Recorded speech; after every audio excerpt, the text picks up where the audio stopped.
Live from the mist-enshrouded mountaintop fortress that is X and Y Communications headquarters, you're listening to the world-famous Mountaintop Podcast. And now, here's your host, Scot McKay. How's it going, gentlemen? Welcome to yet another episode of the world-famous Mountaintop Podcast. My name is Scot McKay, at Scot McKay on Twitter, Clubhouse, Truth Social, and TikTok. Real Scot McKay on Instagram. My YouTube videos, including visual representations of this very show, can be found by searching my name, ScotMcKay, on YouTube. If you're not a member of our Facebook group, it's called the Mountaintop Summit. And as always, gentlemen, I invite you to join us. We're having a lot of fun over there. That group is growing bigger and bigger by the day. And if you're not there, well, you're missing out. And also, as always, the website is mountaintoppodcast.com. With me today is a returning guest. You guys absolutely loved her the first time she was on, so let's just say I didn't waste a whole lot of time getting her back on the show. Her name, of course, is Lia Holmgren, and in addition to being a sex coach, she's also a wellness coach, and she can help you in trading stocks and commodities, too. So she's very good at a whole host of different things. But today, truly in the spirit of this particular show, I've selected a topic for you that I think is going to be, well, very salient. And that's this: sex for the sport of it. Now, I think that kind of stands alone. You know exactly what I'm talking about. I'm confident that it does stand alone. But just to elaborate on what we're talking about here a bit, we're going to cover maximizing the thrill, pleasure, and experience of your one-night stands, your friends with benefit situations, and frankly, your purely sexual, no-strings-attached flings. Now, granted, this is an area we don't cover as much around here. We're kind of relationship-oriented most of the time, right? But today, because we got the right guest to talk about it, I think this is going to be a fantastically fun topic that you guys are going to enjoy and hopefully get something out of. So without anything further, Lia, welcome, or welcome back, I should say. Hi, Scott. Nice to hear you again. Yes, likewise. I think these guys love your mellifluous voice, Lia. Uh-huh. That Eastern European accent of yours kind of knocks them out. That's good. Well, I've heard that firsthand. So you're a sex coach, and what we love about you is that you'll talk about sex freely, without any shame, without any guilt, and will do so very cheerfully and in a way that's respectful to both men and women. So talk to us a little bit. I don't know if we covered this the first time you were on. Why do you like talking about sex so much, Lia? Because it's fun. I will keep it very simple. You know, as I asked that question, I realized, well, it's kind of a silly question. I mean, who doesn't like talking about sex? But some people are very uptight about it. Shy. Or shy, yeah. Yet you seem like you really relish the opportunity to talk about it. You know, I have a magic that every single conversation I have with, doesn't matter whom, I turn it into sexual conversation. Even with people that are uptight, I can do it. And you know, I bet that brings you unbelievable benefits when you're like audited by the IRS or something. Well, or pulled over because you're speeding. Let's not go there. Okay. So how's it work with the police officers when they pull you over when you're speeding? Does it help? I'd never get a ticket. Yeah, because you talk about sex. I'm just cute. Darn it, women get all the breaks when it comes to that stuff. That's good. One time, I got pulled over by a lady officer. Ooh. Yes, I charmed her out of the ticket. Yeah, you see? That doesn't work for me. Right. The female police officer is going to double it, right? Yeah, she's just going to keep on packing on the charges. All right, so enough about these boring subjects. Let's talk about what we came here to talk about. No pun intended. And that is sex for the sport of it. Now, Lia, guess what?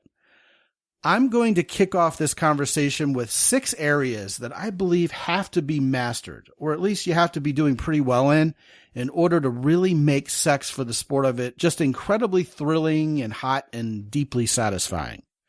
All right, so I'm going to go ahead and go through those with you, and you can take them in whichever direction you want, respectively, that you'd like. Okay? Okay. And I'm sure you'll have lots to add, too. This is just to get us started. So first of all, Leah, I think if we're going to just have sex, say a woman and I have just met, or if these guys are taking a woman home from a bar, or there's been this sexual flame igniting and finally it just blows up in a fireball of horniness one night, the first thing that's got to happen is you've got to be free of hangups, don't you? Oh, yeah, for sure. Yeah. Now, when you hear the word hangups, what do you think of? Just having all this shame and fear and something you believe in or something that the society made you to believe in that are, to me, super hangups in every aspect of life.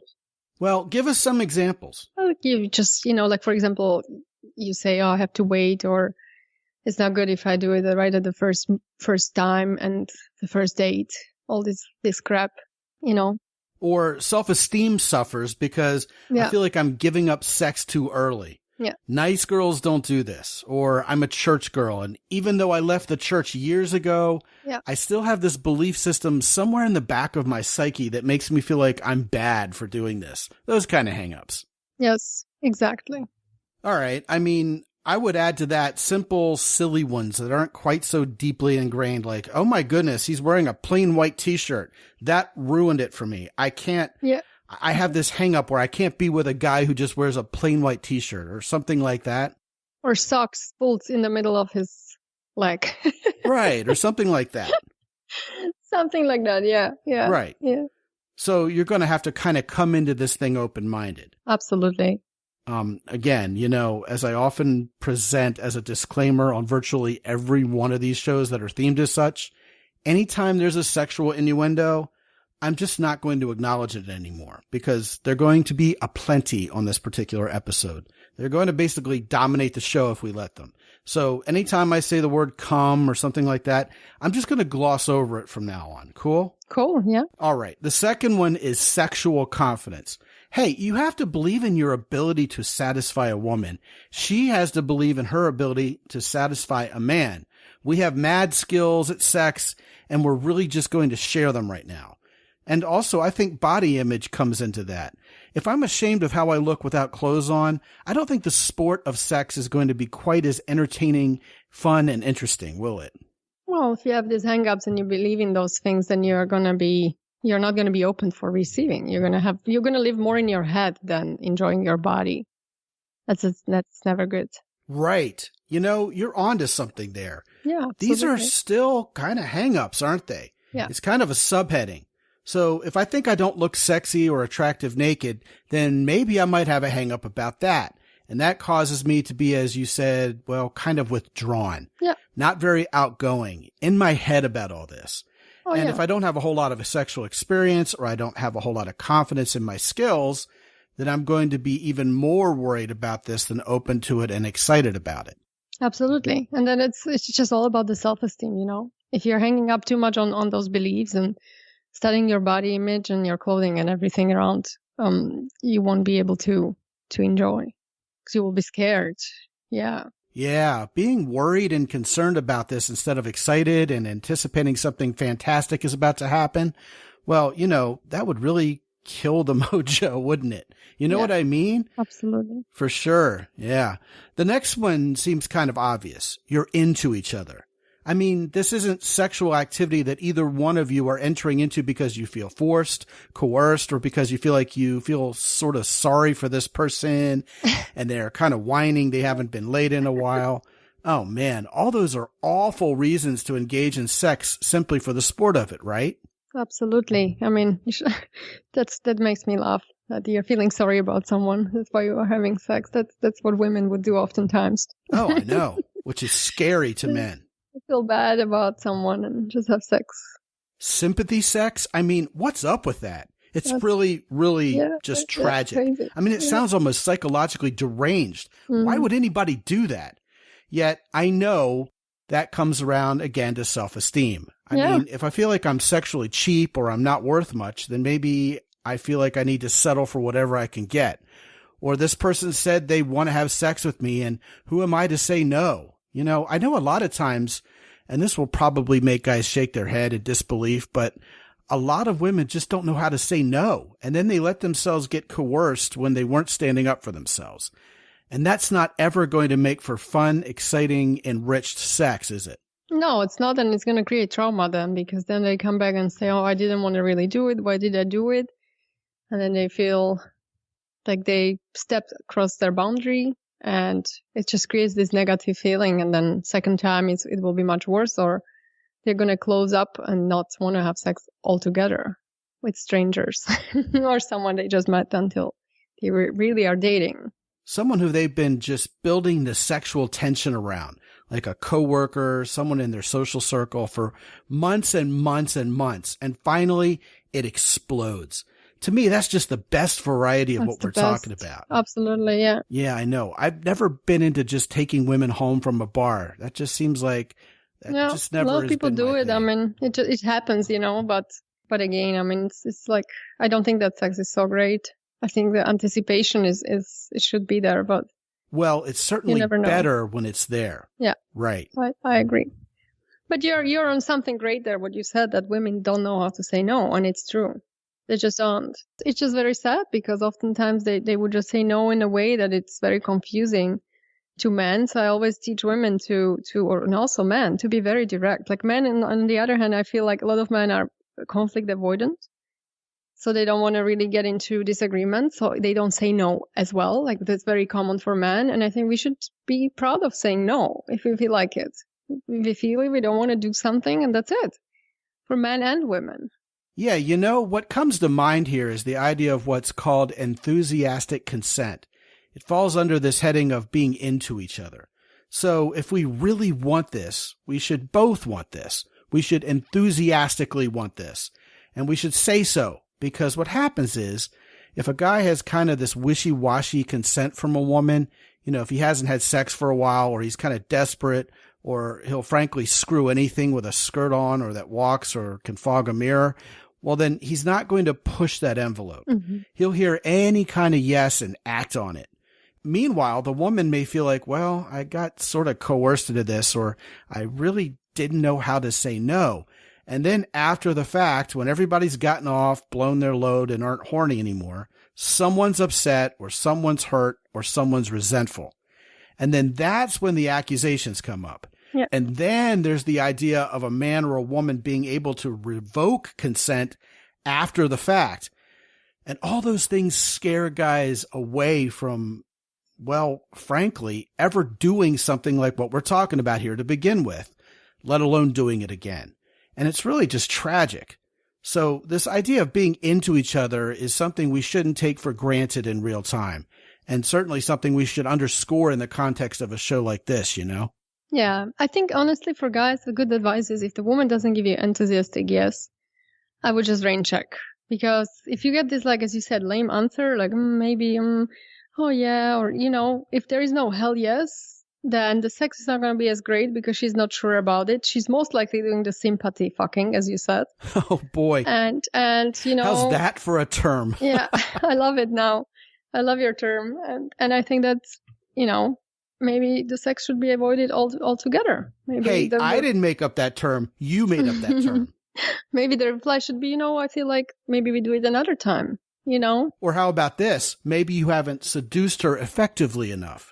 You're trying to rush things. That could be too. I mean, a lot of men are very pushy. Yeah, that's true. Yeah. I mean, it's the nature, right? Yes. I mean, we've said it a lot lately on this show. Oh. Speed is never a virtue when it comes to women and sex. Mm-mm. Right. So, a lot of guys are trying to rush things. There are these old tropes from the pickup artist era where if you don't have sex with her the first time you meet her, you did something wrong, or you screwed up, or you need to up your game or skills or something. And that's just ridiculous. Ridiculous, but it's the ego too. A lot of guys can say no, and they can't take the no, or they feel like they have to compete. It's just, it shouldn't be that way. Right? It's like, I got to get accepted or rejected. Yeah. This woman's either going to have sex and I win, or she's not going to have sex with me and I lost. And women just aren't thinking like that. But in Germany, I don't know if you have the term here, but in Germany we say, who fucks a lot fucks bad. So exactly, the guys that are too pushy and they don't actually take time. They are not very good in bed. That reminds me of the guy who bragged about his online dating skills. I went on 461 first dates in a year. Well, That means he must not have gone on a whole lot of second dates, because who has time for that, right? So a bunch of first dates that didn't go anywhere, is that really successful? Every time I actually get in front of a woman, I fumble the football. That's not good now, is it? Yeah, no, it's too much. It's a quantity over quality. Right. So I'm sure some of these guys are still saying out there, well, McKay, why would it be a good thing if she doesn't have sex with me on the first date? Because sex isn't the only thing you should be savoring and enjoying about spending time with a wonderful woman. Listen, hey, I believe in firsts. First time holding hands, first kiss, first sexual flirtation. And I think if you rush your way through it, it's kind of like rushing your way through a nice meal at a Michelin-starred restaurant. I mean, this has value. This is something you should be savoring, not something you should be, wolfing down. And by the way, that term wolfing down comes from a very real place. My family, we went to a wolf rescue shelter one time, and at feeding time, it's pretty amazing to watch wolves wolf down their meal. So I knew exactly what that meant afterwards. And really, I think there's a metaphor there that applies to how men approach sex without strings sometimes. Uh-huh. Let's just do this. Let's hit it and quit it. Let's get it over with. And I just don't think that really plays well into the next must-have factor, which I want to address here. Nice segue, right? Which is mutual encouragement, respect, and validation. So if a guy's going around slut-shaming women he's trying to have really amazing, this really hot sex with, he's already throwing water on that flame. He's already basically quenching that fire. If the woman laughs at him when he gets naked and points at the size of his penis, or if he can't get it up, or if he has a situation where there's premature ejaculation and she rolls her eyes and ridicules him, or if they have unrealistic expectations towards each other about what they're capable of or what they're going to do. Like, let's say the guy's forcing anal sex onto her and she's just not into it. Oof. There has to be mutual respect, mutual validation, and indeed encouragement. I mean, we can encourage each other. I think you look fantastic naked. I'm so horny for you right now. Wow, you look amazing. All those statements are encouraging, whereas those expressions of distaste or being pushy, like we talked about already, they just don't do anything to make the sex any better. And they do a whole lot to make it worse. You know what I mean? Yeah, of course. I mean, it's all about kindness. You want to be kind to people, and the same with your sexual partners. To laugh at someone or their performance or body shape, that's not very kind. So that's a massive turnoff, I think, for everyone. Yeah, if we're horny enough to have sex with each other, shouldn't we at least be decent to each other? Yeah, exactly. Just kind. It's simple, but, not everyone knows this. And I spoke to a lot of women. They said, how many guys told me, like I had some friends, they're a little bit chubby and have a couple of more pounds, and the guys would make it very clear. Yeah, well, good luck with that. To the women, and that is... you're a little chunky there, honey. Sex. Might want to lay off the desserts there. By the way, can we just go have wild, riotous sex and have you feel amazing about it? I mean, what's up with that? Yeah, it's ridiculous. But it happens. I was shocked because I never heard that before, but I spoke to some women lately and they told me you don't understand how often it happens. Well, then again, you're not very chunky either. No, I'm not, but I mean. That's why you've never heard that. There could be something else they find. I don't know. Well, a lot of times guys will start slut-shaming women, and they don't even understand why they're doing it or believe they're doing it in the moment. Yeah. It just kind of falls out of their mouth, almost like their subconscious takes over. It's really weird, but I hear the story from a lot of guys all the time, and I'm pretty sure that back in my youth, I was guilty of it too. You dream about getting this girl naked. She looks so amazing, and then first of all, when she does get naked for you, you don't acknowledge that she just did that for you. You don't give her any kind of validation for how good she looks. You kind of just say, okay, cool. Let me help you rip the rest of these clothes off. And we're not even going to notice that you have sexy lingerie on. We're just going to plow through all of that, bend you over, and go at it.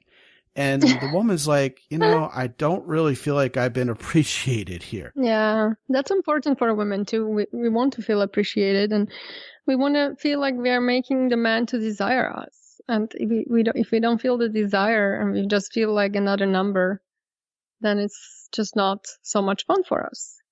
Wow, that sounds so awful.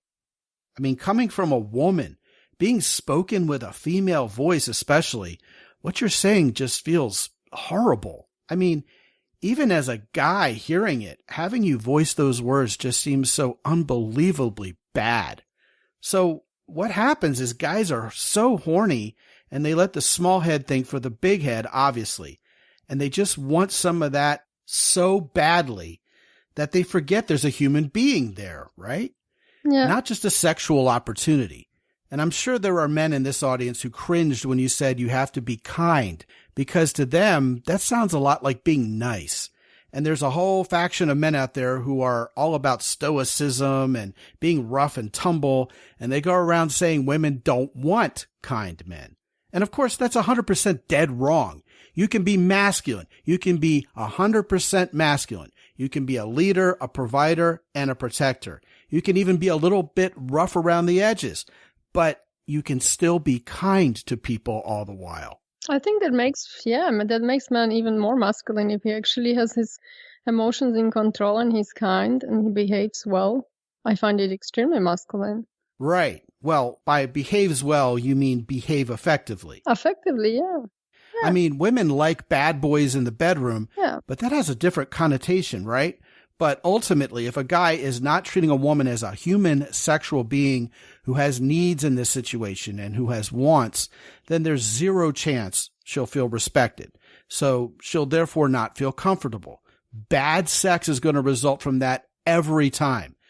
I mean, why can't a guy just relax, for example, and enjoy the fact that this woman wants to have sex with him? She's desiring him. It takes a moment to sit back and relax and let her do that for you as a man, rather than just acting like, well, that hungry wolf, right? Because I'll tell you, wolves don't care. And what happens then is women not only don't feel appreciated, but then men sometimes start saying regrettable things like, wait a minute, this happened very quickly and easily. You seem kind of easy. How many guys do you do this with? I mean, that's an example of what a guy will say when his subconscious is talking. And perhaps he doesn't even realize how hurtful what he's saying comes off as. And all of this adds up to the woman basically getting dressed up again and slamming the door behind her on the way out. And that's the opposite of sex for the sport of it. So at the same time, Lia, I'm feeling like, all right, referring to an act between a man and a woman as sex for the sport of it does seem kind of shallow. It seems kind of like there aren't a whole lot of feelings there. They're not falling in love. They're not building a relationship. And some people are going to dismiss the whole concept right then and there. But what I would offer is if two people are going to have sex simply because they're horny and they want each other, and this is something they're both very excited about, I don't think that excuses the whole situation from every other realm of humanity that's available to us. You know what I mean? That quiver of arrows would include being decent, being complimentary, being patient, being respectful. Yeah. Those things don't go out the window simply because we're horny and want to screw. Exactly. Some people are confusing it. Again, it's all the hangups. Like guys think they can show any kindness and loving feelings, or like a lot of guys, they have casual sex. They wouldn't even cuddle afterwards or, do any kind of like aftercare, which I think is ridiculous. Because it doesn't mean you're going to marry me just because you fuck me and then hug me afterwards. And a lot of guys are like, oh, no, this is a different department. This is for someone you love and you date. Like, no, this is for two human beings. They just had a good time and they appreciate the moment. Have a shower together. Get cleaned up. Enjoy this. Yeah. Since it went all night, cook breakfast. Yeah. Whatever. Yeah. It doesn't just have to be, all right, we're focused on putting the round peg in the round hole. But I'm done here. Yeah. Now, that said, two things I would offer to this particular point to enrich it. First, I've met women who don't want the cuddling and don't want any semblance of closeness. They really just want to have the sex. It's almost like they're acting like stereotypical men. They want to hit it and quit it. They want to go home immediately. I've met women who break that stereotype. Also, I do believe both men and women have a fear that if they experience a little emotion here, or it gets a little close, or we do things like snuggle and cuddle or shower with each other, that I'm going to get the feels for this person, and it's not going to be simply sex for the sport of it anymore. Yeah. And I think there's some validity to that. Yeah, for sure. But there's also casual relationships that you can have. And then if it develops to something else, I mean, why not?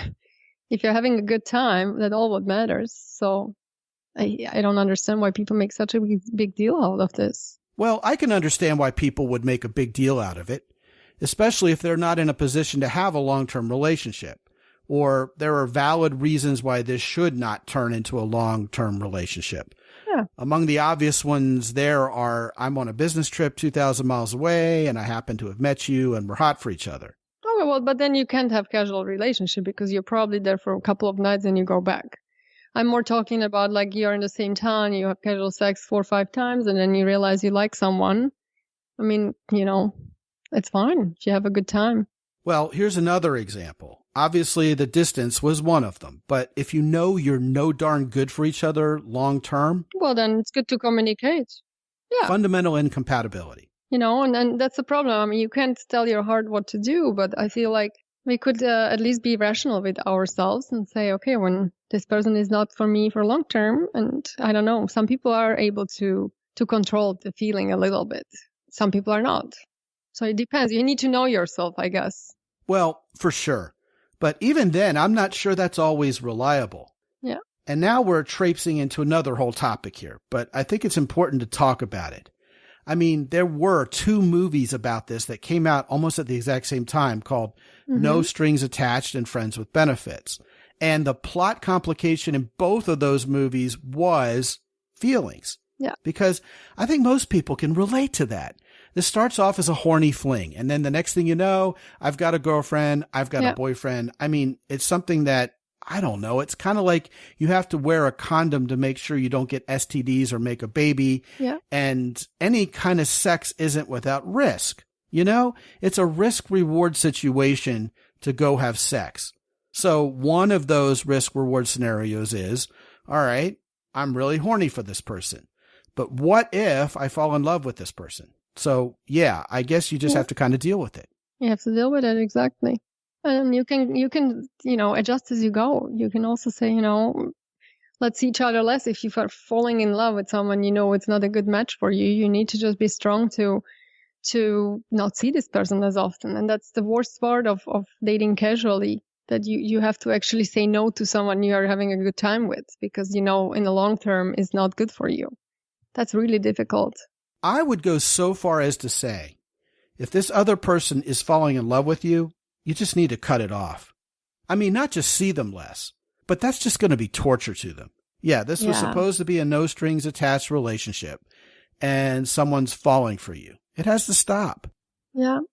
I've seen all sorts of stories, and then sometimes one party pretends they're not in love because they don't want the other party to freak out, and then you're just like pushing your feelings aside, and it just becomes torturous. Yeah, and then that's not honest. Yeah, that's what it is. That's not right. Okay, so the 5th one here is being healthy. Yeah, obviously, the more physically in shape you are, well, first of all, let's just call it out. Your body image will be a lot better if you're in physically good shape. But you're also going to have more stamina. You're going to be able to be hornier more often. You'll have a whole lot more sexual horsepower to offer. And I think that encompasses a lot. I mean, it's not an accident that every time the Olympics are held every 4 years, or I guess it'd be every 2 years now if you include both winter and summer Olympics, right?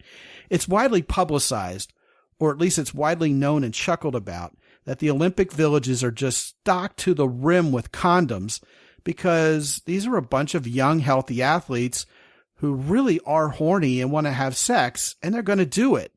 So I think there's something about being healthy that makes sex for the sport of it better. Just like if you're a healthy tennis player, you're going to be a better tennis player and get more out of it. Well, health is important, and casual sex, it is true. It can end up poorly if you are not protecting yourself, So, and sex can be also a good workout. Let's not forget that. So when it comes to being in shape, a lot of good sex is great. Well, you're also a wellness coach. Yeah. How do you intersect these worlds of wellness and sex coaching for the people you coach, Lia? Are there any practical ways you actually do that? What can you offer? I mean, I honestly believe sex is good for you. I think that there should be balance, because a lot of times in marriage or relationship, there is sadly imbalance of how horny who is, like, and then one party pushes the other party. And I don't think that's right. But in general, having sex on weekly basis at least is very good for you. And good sex, passionate sex, I think it helps. It's good for preventing disease. It's good for mood. It's good for serotonin. It's good for your skin. And it's all research that has been done.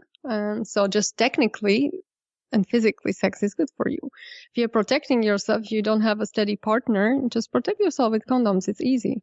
It's a simple thing. I mean, we have all this invention to make the best out of it. So why not? Well, why not, right? Yeah. The sixth one is perhaps the most obvious one. You have to be horny. And the reason why I'm tempted to laugh a little is because there's this version of Murphy's Law that tends to strike right when it's time to have a fling or an unplanned, spontaneous sexual experience where either she's on her period or he's rubbed one out earlier in the day and just doesn't have a whole lot going on, or one or the other drank a little bit too much. Now, we could argue that sex for the sport of it should never happen under the influence of alcohol. And I think that would probably be a different show that was more about consent, that enthusiastic consent we talked about. Yeah. But for whatever reason, when under the influence, you're not physically prepared to be really, really in the mood for sex. So obviously, when people are really, really horny, the sporting aspect of sex is going to be a lot better when they're both sober. Oh, yeah. I mean, for sports sex, you need to be really horny. I think otherwise it doesn't really happen, not as often. And I think you're right. Like, if you're in the moment when it's not perfect, it's going to be hard to have this sport sex experience. Well, the sport of it is going to resemble curling more than, 100-yard sprinting. Exactly. Yeah. Okay. So there's lots to get right here. Yeah. Isn't there? Yeah. I just recently spoke to a guy friend of mine speaking about the alcohol, and he said, I met a girl and she was really cute, but we went out first time it was great, and the second time she was really drunk and sloppy, and the third time she was so drunk, and it's like, I almost felt like this is a rape scene at this point. And she was all over him, but he's like, I couldn't have sex with her. It was first of all really turned off, and then I'm thinking, my God, if she's going to wake up next day and say something. So you're right. So alcohol is not a good part of sex. I mean, have a couple of drinks, but when you see someone being really sloppy, it's not sexy either. Right. Yeah. So let's talk about the actual sex itself. A man and a woman have just decided they're going to go at it.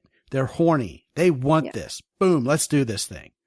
There are certain ways to maximize the spirit, to maximize this experience, including making it last, not rushing through your orgasms and making each other want more of each other.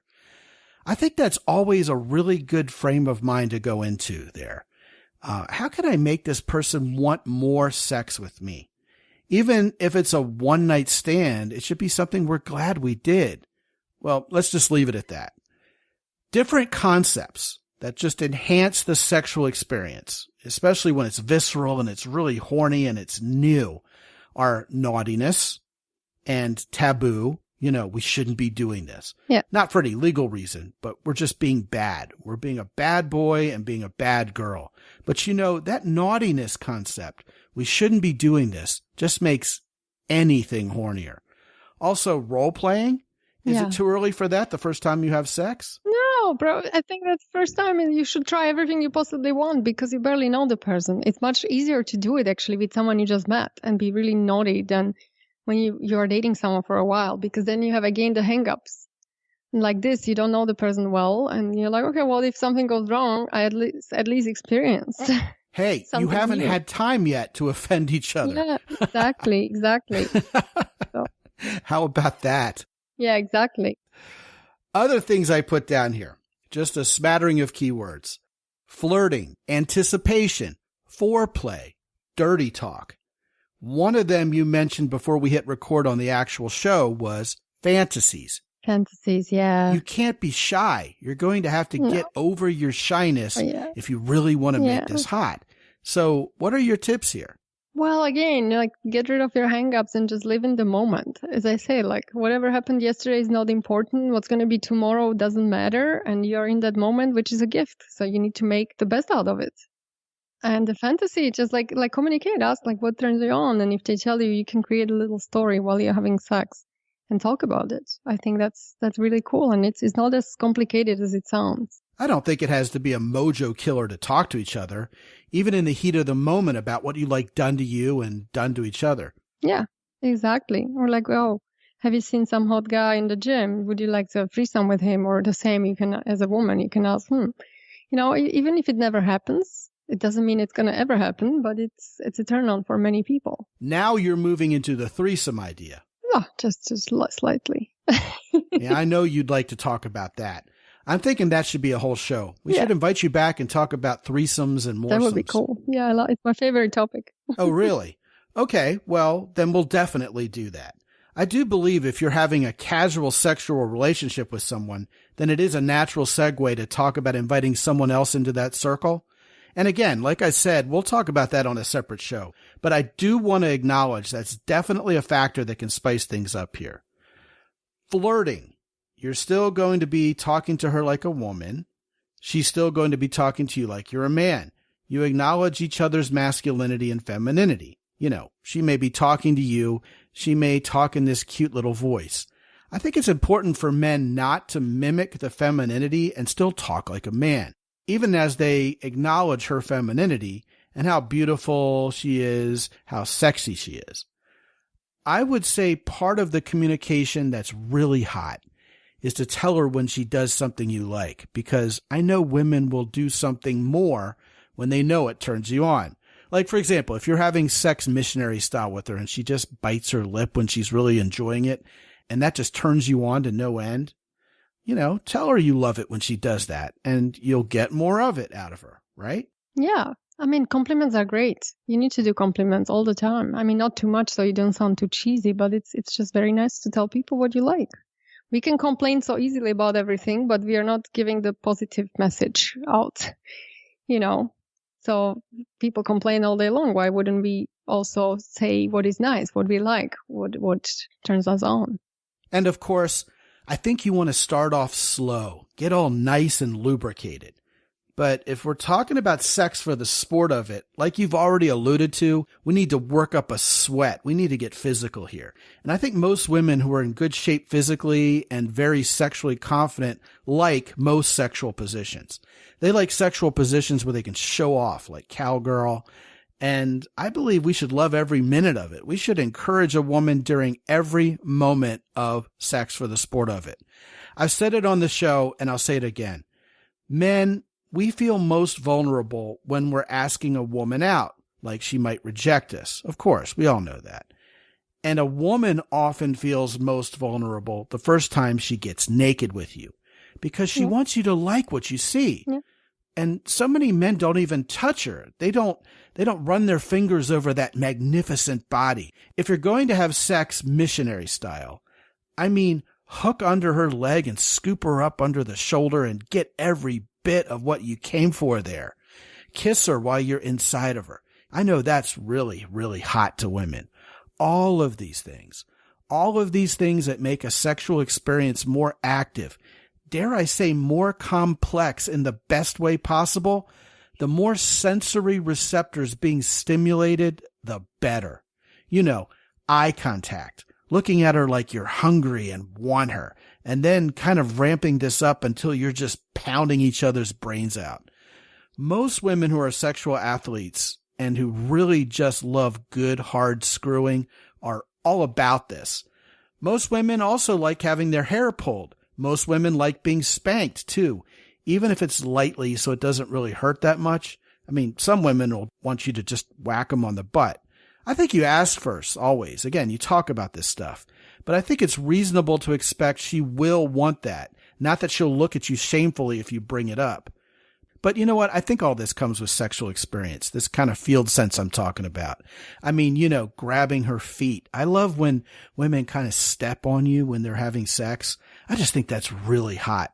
Like, they just take their foot while doing missionary style. They actually put their foot on you. Yeah. That's amazing. All of those things are very horny, very hot. Yeah. Use your whole body. Make it a full body workout, right? Yeah, of course. That should be. I stole all your thunder, didn't I? Yeah. Yep. Well, what can I say? It is an exciting topic, isn't it? You're talking about fun and exciting stuff. Yeah, it's very exciting, very, very fiery. So here's another thing. Zingers, right? If you say something really amazing at the right moment. For example, I remember one time I grabbed a woman's ponytail and whispered in her ear, "I've wanted this ever since I saw you."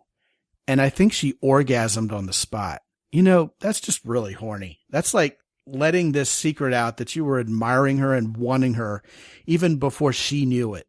It's really, really amazingly sexy, you know? A lot of women, and we talked about this before we hit record, Leah. Strangely enough, even if it's a casual fling, women still like to feel a little bit relationshipy about it, don't they? Like you're theoretically a guy who would make a nice husband, or we might play house a little bit afterwards when we're cooking breakfast together or, you know, getting a drink together. And we don't mean it. We're just play acting it. I mean, I remember I was dating a woman I was never going to get married to. And we found ourselves inside a church late at night where the door had been left open. And we walked down the aisle together.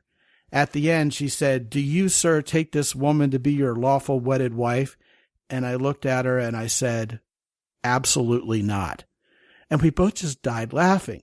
But, you know, it just felt cute and relationshipy to do that. There was once a woman I was in a sexual relationship with, and the idea of making babies made her horny while she was having sex. Like, you talk about making babies, and she just gets hornier right there, right then and there in the moment. There was no way we were going to get pregnant together. I had taken every precaution, and so had she, but there was just something primal about that just turned her on and made her hotter. Yeah. And all this happens not by accident, but by talking about it and being open with each other and freeing each other up to, well, have as much sexual fun as possible, right? Yeah, absolutely. It's a fantasy. That's what I said. It doesn't have to happen. You can just talk about it. Whatever floats your boat. Leah, tell these guys about hygiene and having a clean, neat environment to have sex in, because I want them to hear that from a woman. Okay, yeah, no. As I said before, it's funny. Just throw away your trash, especially if you have condoms there from the night before. Clean your bed sheets. There's nothing worse than being in the heat of the moment and find like panties of someone else under the pillow. And all these things happened in the past. So I'm talking from an experience. It's a total buzzkill. And of course, smelling nice. Shave if you need to. Use cologne. Use something nice that you smell that you're clean and showered. There's really nothing worse than smell from mouth or under armpits. It's just disgusting. And as I said, clean your bedroom and your apartment. Clean your bathroom. Bathroom and bedroom. I mean, the sheets, you know, you don't want to have sweaty sheets. A lot of people forget about it, but that's a massive buzzkill of sex and sport. Well, here's what I've heard other women say too, and this seems almost universal. I mean, looking back, I can't imagine a woman disagreeing with anything I'm about to say. All right, so here we go. First of all, if you want a woman to go somewhere, that somewhere has to be clean and neat. So if you want her to go to your bed, if you want her to get in your car, if you want her to get in your bathtub or your shower with you, and it's a mess, forget about it. Similarly, if your hands are clean, that's important. I mean, if your fingernails are dirty, if you have calluses that aren't taken care of, she's not going to let those hands get all over her. Those hands aren't going to touch her. Second of all, if you have an unclean mouth and you haven't practiced oral hygiene effectively, she's not going to kiss that mouth, gentlemen. So anywhere you want a woman to go has to be neat, clean, and well kept. Correct? Yeah, of course. It's like common sense, but like men don't think about it. So no, but we need to start thinking about it. Just a couple of other things here before we close because time's running short. We could talk about this all day, couldn't we? Yeah. How about setting the mood without being silly? Now, obviously, you don't want to have this stereotypical, bachelor pad where you invite her up to look at your etchings, right? Or something like that. Or, you have some kind of stereotypical Austin Powers, yeah, baby, bachelor pad. That's not what we're talking about here. But how can a man prepare his living space to have more sporting sexual opportunities, Lia? Well, I talked about it a little with the bedroom makeover. You just want to have nice lights. You want to have nice stuff. You don't want to have baseball caps all over the walls or beer bottles that are empty. Just make it nice. What women like. They like it cozy, Have a nice blanket, have a nice fur, or just a throw that looks cozy.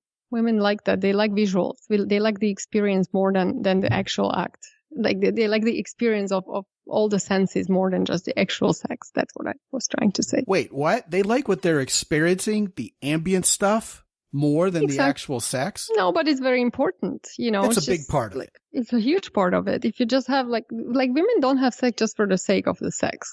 They need the surroundings. They need the story. That's what I tell to guys oftentimes when they do booty calls. It's just very uninviting. If you want to get laid, at least give the woman attention or create some sort of an experience for her. Dinner, talk, take her somewhere, create something interesting for her. You're going to have a great sex. Well, hey, I'm all about cooking for your date, inviting her over and cooking for her, but nothing gassy and nothing that really bogs you down because that comes back full circle. What goes around comes around, and your sex isn't going to be any good. Exactly. Well, I think having a well-lit place is key, too. This is probably going to sound borderline Austin Powers, but I used to have a lot of lava lamps all over my house. It wasn't really creepy or weird, though. They were just kind of cool, and they kind of did their thing. And a lot of times the lava lamps were the lights that were left on, right, at the end of the evening. Nowadays, you have Spotify, you have all of this wonderful ability at your fingertips to come up with commercial-free mood music. Soft jazz is good. Some people like to have sex to hairband heavy metal from the 80s. Again, you talk about your preferences here. Mood music is really good stuff. That's a really important and solid point. Here's another one of my hidden secrets. I would turn down the air conditioning to 70 or 71 to make it really, really, well, not freezing, but conducive to getting close, right? Yeah. I wouldn't ever make it really, really warm because then everybody just falls asleep after they eat or whatever. I think when it's a little chillier in the house than usual, you want to get close and it keeps everybody active and awake. So that was kind of my, perhaps counterintuitive secret tactic, if you will, because I think a lot of times guys are like, well, women get cold very easily, so I better warm up my place and not cool it down. Maybe that's a little counterintuitive, but that's something I would add there. Yeah. Last thing here before we close, Lia, is what would you say to people who claim, well, casual sex can never be satisfying? The only way to have really good sex is to be in a relationship. It's not true. That's all I want to say. It's not true. It may be true for them, but that doesn't mean it's true for everybody, right? To each their own, Some people love casual sex. No strings attached, no headache, no worries about the future, just living in the moment. Yeah. It's all about their beliefs, it's the hangups again. I think people should give chance to exploring more than they do. Try it out. Maybe you're going to like it. Yeah, Lia, you're definitely on record as having that outlook on life for sure. Oh, yeah. So let's hear it for sex for the sport of it.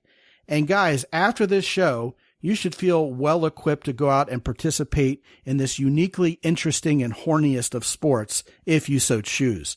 And with that, I want to send you to Lia Holmgren's homepage, which is liaholmgren.com. But as usual, I'm going to simply point you to mountaintoppodcast.com/Lia, 3 letters LIA, where you can find out about her sexual coaching, her wellness coaching, and her trading coaching for stocks and such. And that's all there for you at mountaintoppodcast.com/Lia, LIA. And as a reminder, she also has a book that you can download called Hook Up Without Heartbreak, How to Feel Empowered After Casual Sex, which I will put back at the top of my Amazon influencer queue at mountaintoppodcast.com/Amazon.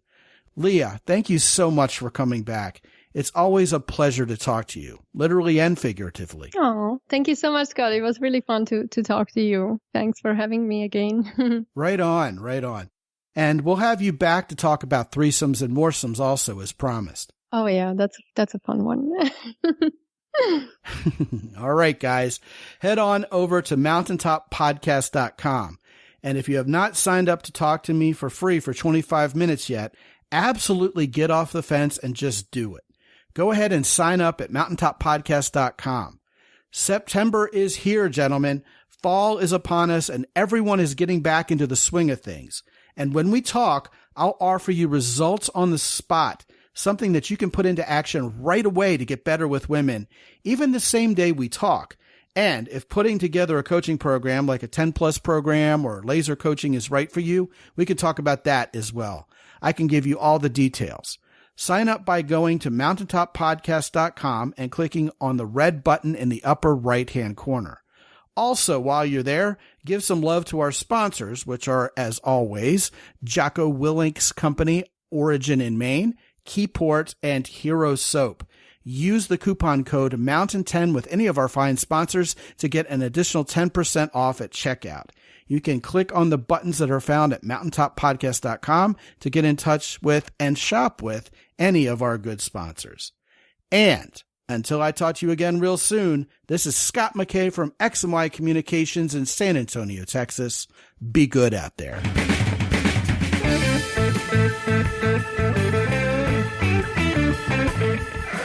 The Mountaintop Podcast is produced by X&Y Communications. All rights reserved worldwide. Be sure to visit www.mountaintoppodcast.com for show notes. And while you're there, sign up for the free X&Y Communications newsletter for men. This is Ed Roy Odom speaking for the Mountaintop Podcast.